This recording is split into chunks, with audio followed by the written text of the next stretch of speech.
Have you heard? New conservative social media alternatives Rumble and Getter, which ironically attracted users alienated by Twitter and YouTube's censor-heavy approach, have started banning people left and right. Mostly right, even more ironically. Can't anyone make a truly free and open platform? Disclaimer. If by now both of these platforms are old news, please substitute whatever free speech platform people are talking about now. I'm sure it's following the same pattern as these two. The short answer is no. The slightly longer answer is no, and that's fine actually. The full answer is what follows, and includes something about Elon Musk, but we'll get to that later. First of all, what exactly constitutes a free and open platform? The simplest definition would be a platform to which anyone can post anything and from which nobody gets censored. The problem is that anyone includes Islamic radicals and anything includes your name and address. I hope you didn't join in on Draw Muhammad Day. Also, anyone includes pedophiles and anything includes any image or video that they might like. I will assume at this point that you'll admit that you do not advocate for a truly free and open platform, but merely a very free and open platform. But where to draw the line? It is true that doxing with thinly veiled calls for violence is speech that could get someone harmed. So maybe draw the line there? Maybe, but a leftist could claim that suggesting people should defend their homes and businesses with guns during a BLM riot is going to get people harmed, and he'd probably be right, too. On the other side, a right-winger could claim that encouraging the rioting in the first place is going to get people harmed, and he'd probably be right as well. To determine which of these speech acts, encouraging riots or encouraging defense from riots, to allow on your platform and which to prohibit requires the platform to decide which violence is justified, which requires them to take a political position.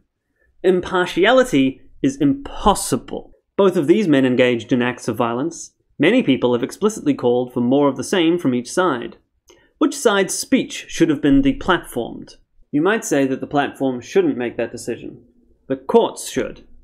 If the law had decided that Kyle Rittenhouse's violence was legitimate self-defense, which they did, then the platforms should not ban anyone who encouraged people to defend their person and property from BLM rioters exactly the way he did. Problem solved, right? Well, you see, if that's your standard, then if the courts had decided otherwise, then the platforms should have banned everyone who encouraged resistance against their homes and businesses being burned down and their faces being smashed in with skateboards.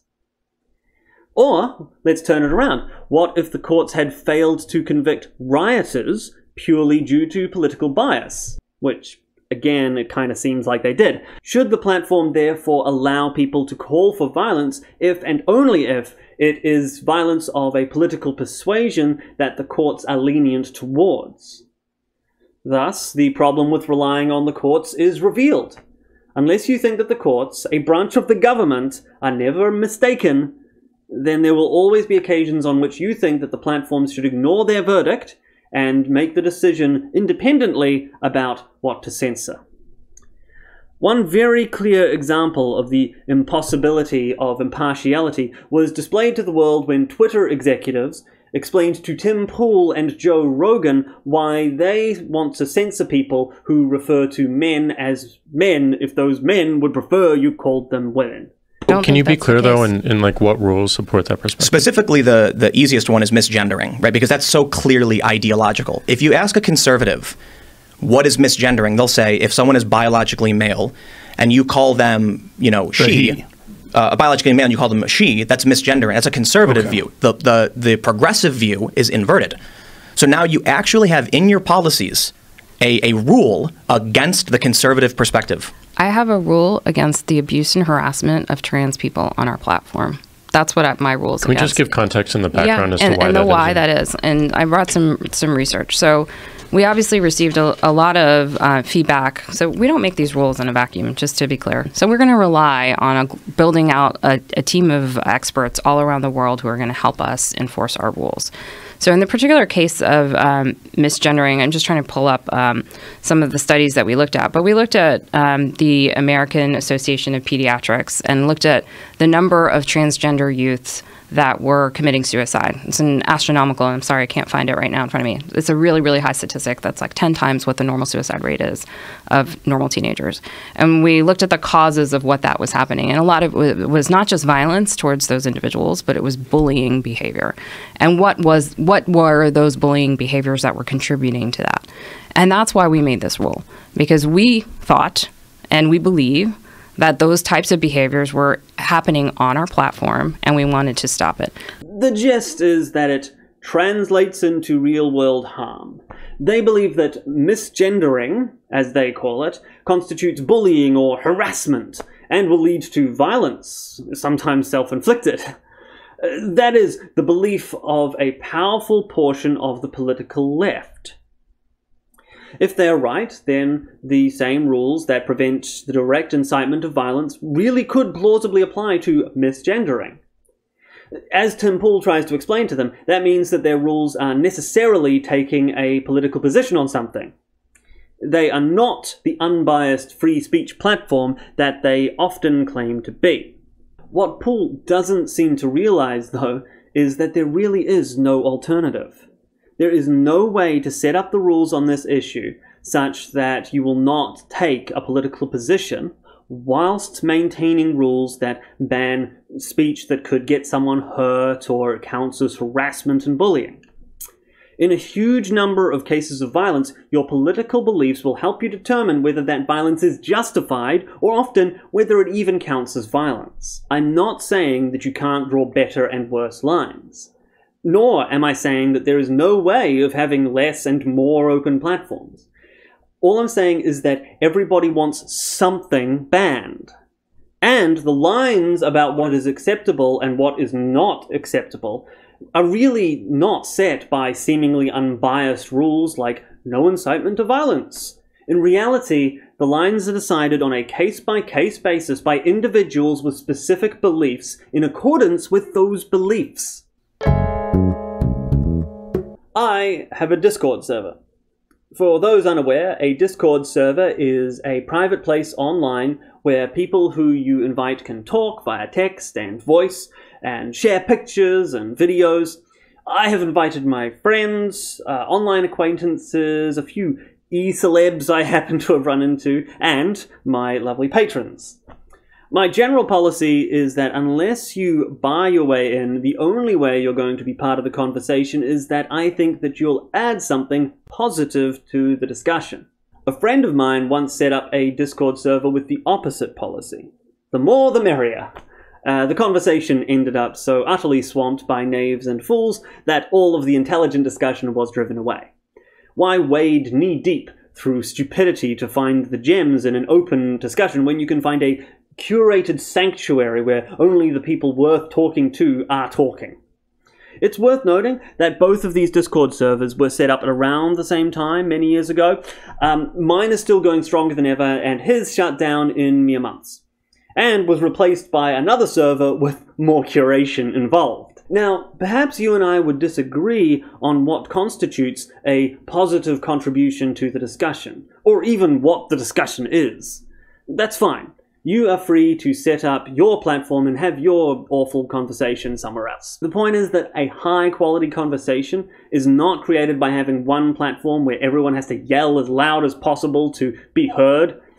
Instead, it's created by having multiple platforms with varying levels of curation, which anyone can move between. Perhaps you say that this works fine for small platforms. Curated discussion has its place, but we also need the public square where ideas can be voiced to the public at large. However, even larger platforms benefit from curation. YouTube bans pornography. Come to think of it, so do literal public squares. This is a restriction on speech on their platform. But if they didn't have that restriction, then their platform would simply become a porn website. Failing to ban one sort of content will inevitably push another sort of content off your platform. Family-friendly content creators don't want to be featured alongside porn producers. but porn producers are less averse to being featured alongside family-friendly content. Therefore, a platform that permits both will just get the porn rather than the family-friendly content. This effect isn't limited to porn. One of the inspirations for this essay was the platform Odyssey, a video sharing website that is attracting a lot of disenfranchised political dissidents from YouTube. However, unlike other well-known attempts to take a bite out of YouTube's titanic market share, Odyssey is not marketing itself as a free speech platform. The following is an excerpt from an official Odyssey post called Why Odyssey Exists. We don't refer to ourselves as a free speech platform. We err on the side of free speech the majority of the time because it's a necessary part of achieving our vision for this platform and because we generally are against censorship. But we don't claim to be a free speech platform, open platform, or anything else. We believe in free speech to the extent that it promotes creativity, comedy, and intelligent discussions. We're not an anything goes platform, and toxic behavior that prevents us from fostering an inclusive community isn't welcome here. Now, I know some of the people behind Odyssey, and I'm confident that with them at the helm, I will not have to worry about being censored. But there is some content that will be censored. If someone were to spam off-topic constantly about his Jewish conspiracy theory on every video he came across, that person would probably be banned. Why? Well, for the same reason that YouTube bans porn. It pushes content that you do want off the site. This is the fundamental problem with the idea of a digital public square. The curation habits of the platform's leadership affects who will want to be on that platform. A platform which is too permissive will never attract enough people to be plausibly described as a public anything. So, I don't want a free speech platform. What I want is a platform that will curate the content in such a way as to create the kind of conversation that I find interesting. As it happens, I have a broad range of interests, and so I do want some of the platforms that I frequent to be highly permissive. But if a platform that I'm on starts censoring my kind of speech, I won't start demanding that they preserve a non-existent free speech platform. I might voice my preferences as a consumer and creator of content, and that may sway the platform to reconsider the kind of content that they want to censor, but ultimately, I want them to censor some things. If I were to start wailing about my free speech being taken away, if the platform decided that my kind of speech isn't conducive to their kind of platform, then that'd be mighty hypocritical of me, now wouldn't it? Advocacy for free speech platforms these days usually tends to come from the vaguely connected cluster of movements commonly called the political right. The problem is that right-wing people are not in control of the platforms that they use. As I've explained, a true free speech platform is neither possible nor desirable, and someone is going to be censoring someone. If the right insists on being on left-run platforms, then the right will always be censored. There is no way around this. Let's take a step back and think about the strategy of arguing for a free speech platform. Your enemy's argument is that there are some views that are too horrible, too dangerous to be allowed. Your argument, on the other hand, is that free speech is very important. Notice what happened there. The debate is now implicitly grounded on the assumption that your ideas are awful, and their ideas are probably good because they oppose yours. The only question on the table is how tolerant we should be of your awful ideas. This is the political reality. If two sides are pulling in opposite directions, the result will usually end up somewhere in between those two sides. The result here is that your awful ideas will be tolerated more than the left would like, but much less than their ideas are tolerated. The solution that I've seen presented by right-wingers often seems to take the form of policy prescriptions. The social media companies, either the new ones they want to build or the currently dominant leftist-controlled ones, should write down somewhere that no political view should be censored. Sometimes they even ask for this neutrality to be written into the law. We now know some problems with this approach. First, it's just not true that they don't want any views censored. Everyone wants something censored. The right-wingers just don't want their views censored. But in addition to that, there is just no reason to expect words on a page alone to keep you safe from censorship. As I explained earlier, What the policies are is much, much less important than who is in charge of enforcing them. The real solution is clear. Do what the leftists did. They either built the platforms themselves, or they took them over, depending on whether you think YouTube and Twitter were leftist controlled from the start. If your position is that it's possible for the left but impossible for the right, then the right is just doomed and you should give up. So, build new platforms or take over existing ones. Don't worry too much about what the platform's TOS says, anywhere near as much as you should worry about whether it's your people who are the ones determining who has violated that TOS. In the end, the result of this is unlikely to be a reversed version of what we have now, with the right censoring the left and the left whining for a free speech platform. Leftists are not going to suddenly forget the tactics that are working so well for them now. Instead, this is likely to result in the fragmentation of platforms. There will be a right-wing Twitter and a left-wing Twitter, a right-wing YouTube and a left-wing YouTube. This fragmentation is a bug, not a feature. There is no such thing as a single free speech platform, as we've discussed, but you don't want a free speech platform anyway. Nobody does. What you want is for your speech to be protected, and the only way to get that is to make sure that your people control the platform. If there are multiple groups whose speech is threatened by other groups, then they will each need their own platform. When faced with this proposal, sometimes free speech platform advocates will say that the next step will be for their political opponents to go after the payment providers or hosting services. Essentially, another service that the platform relies on. This is certainly plausible. There have been many cases where politics has led to both payment providers and hosting services cancelling their services. In such a predicament, what are you supposed to do? Create your own payment providers or your own hosting services? Your own banks? Yes. Or take over existing ones. Look, I am not saying that this will be an easy task, though again, the left seems to be able to do it. It's just me saying that you have no other option. If you really think that you have no way of putting your people in control of anything, then you are going to be censored. What else could you expect? That people who hate you and want you to shut up will maintain control of everything, but you'll get them to write down on a piece of paper that they won't abuse this power, and therefore you'll be fine. Dubious would be an understatement.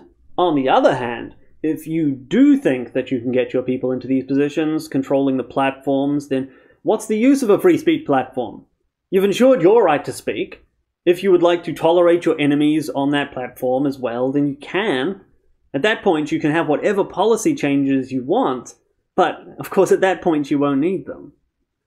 If right-wingers want to ensure their right to speak, they need their people to be in control of the platforms and the things that those platforms rely on. There is no alternative. But wait a minute. This take over the platform strategy seems to be playing out in reality. Didn't Elon Musk just buy into Twitter? Didn't he just become the largest shareholder and a board member? Did he not do this right after polling his followers on whether they think Twitter adheres to free speech principles, stressing that the consequences of the poll will be important? Following from this, doesn't that mean that Rocket Man himself is taking the exact strategy I've been outlining? And finally, doesn't that mean that the political right speech is saved? The answers to these questions are yes, yes, yes, kind of, and sort of. Elon is not a right-winger by any reasonable definition. He is a centrist, with maybe a few moderate libertarian tendencies. Whether this means that more right-wing views will be allowed on Twitter depends, as it always will, on what those in control of the platform think people should be allowed to say. Musk may say that he's taking partial control of Twitter in order to protect free speech, but as we discussed, almost nobody really wants a true free speech platform. Does Musk think that doxing, death threats, illicit underage material should be allowed? Unlikely, but even if Musk is the exception and really does want anyone to be able to write anything on Twitter, that doesn't mean that he would be willing to spend billions of dollars protecting that kind of expression. For him to be willing to do that, there must be specific views that are not currently allowed on Twitter, which Musk thinks are important to have expressed. Left-wing views are already allowed on Twitter, so the only expression which Musk could be trying to protect is right-wing expression. That is good news for right-wingers. If a tepid neutral controls the platform you are using, that is much better for you than if your arch-enemy is controlling it. However, it is not that good, because the right will not be in control of the platform. Perhaps Elon will try to get Donald Trump allowed back on the platform, but how about Alex Jones, Milo Yiannopoulos, Jared Taylor? It's certainly possible, but if it was a hardcore right-winger who had bought almost 10% of Twitter, it would be certain. When I say right-winger, I'm not necessarily referring to myself. I am a libertarian. Whether this counts as right-wing depends on which of the many definitions of right-wing that you are using. In this article, when I say left and right, I'm simply referring to the two mainstream political camps. In that paradigm, I am neither. I am a libertarian. For libertarians, much the same advice applies as for the right. We've got a decent start on accomplishing those goals too, all things considered. We're far too small to start taking over pre-existing platforms, but we've got startups, Float and Odyssey, which are run by libertarians. Anyone is welcome there. Libertarians tend to be quite permissive, but when people do start getting banned off those platforms, it won't be us, because our people are in charge. Perhaps this will be insufficient. As we discussed, there are other layers that could be targeted to shut us down. Payment processors, hosting providers, etc. However, if these services do end up being used to silence us, it will not be because a free speech clause was not written into some corporate policy, TOS agreement, or even into the law. It will simply be because our people were not in charge of those services.